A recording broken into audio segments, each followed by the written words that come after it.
Jadi di video kali ini aku bakal ngebahas tentang mata kuliah hukum adat. Nah, pembahasan kali ini ada 3 poin. Poin yang pertama tentang hukum adat perkawinan, poin yang kedua tentang hukum adat waris, dan poin yang ketiga tentang hukum tanah adat.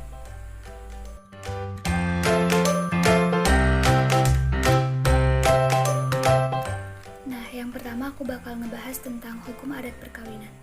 Apa sih pengertian hukum adat perkawinan?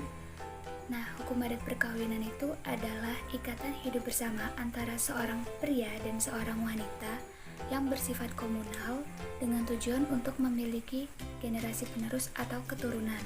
Nah, sebelum mereka menjalin ikatan hidup bersama, mereka harus menjalani upacara adat terlebih dahulu. Van Gennep menamakan semua upacara perkawinan sebagai rites de passage atau upacara peralihan yang melambangkan peralihan status dari masing-masing mempelai yang tadinya hidup sendiri berpisah setelah melampaui upacara yang disyaratkan menjadi hidup bersatu sebagai suami istri, merupakan somah sendiri suatu keluarga baru yang berdiri serta mereka bina sendiri. Sistem perkawinan menurut hukum adat ada 3 macam: sistem endogami, sistem eksogami, dan sistem euterpegami.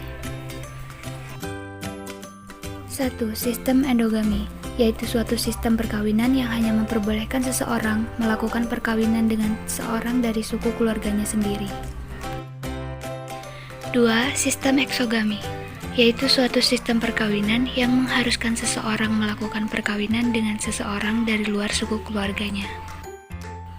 3. Sistem euterpegami, yaitu sistem perkawinan yang tidak mengenal larangan atau keharusan seperti halnya dalam sistem endogami ataupun eksogami.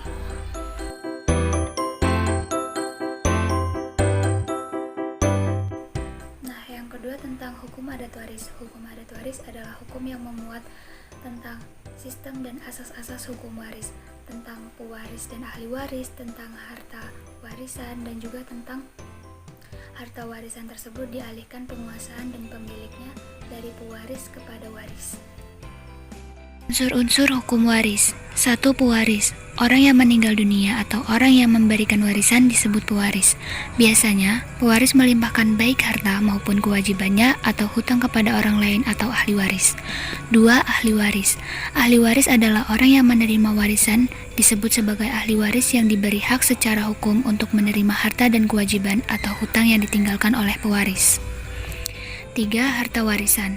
Warisan adalah segala sesuatu yang diberikan kepada ahli waris untuk dimiliki pewaris, baik itu berupa hak atau harta seperti rumah, mobil, dan emas maupun kewajiban berupa hutang.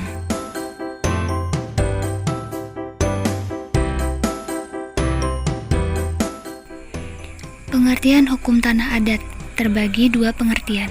1. Tanah bekas hak milik adat, yang menurut istilah populernya adalah tanah girik. Berasal dari tanah adat atau tanah-tanah lain yang belum dikonversi menjadi salah satu tanah dengan hak tertentu atau hak milik, hak guna bangunan, hak pakai atau hak guna usaha, dan belum didaftarkan atau disertifikatkan pada kantor pertanahan setempat. Sebutannya bisa bermacam-macam: girik, petok, rincik, ketitir, dan lain sebagainya. 2.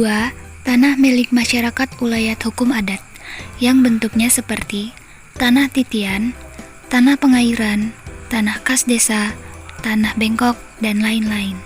Untuk jenis tanah milik masyarakat hukum adat ini tidak bisa disertifikatkan begitu saja. Kalaupun ada, tanah milik masyarakat hukum adat dapat dilepaskan dengan cara tukar guling atau ruislek, atau melalui pelepasan hak atas tanah tersebut terlebih dahulu oleh kepala adat. Nah, itu tadi pembahasan tentang mata kuliah hukum adat. Semoga bermanfaat bagi teman-teman semua, and see you the next time.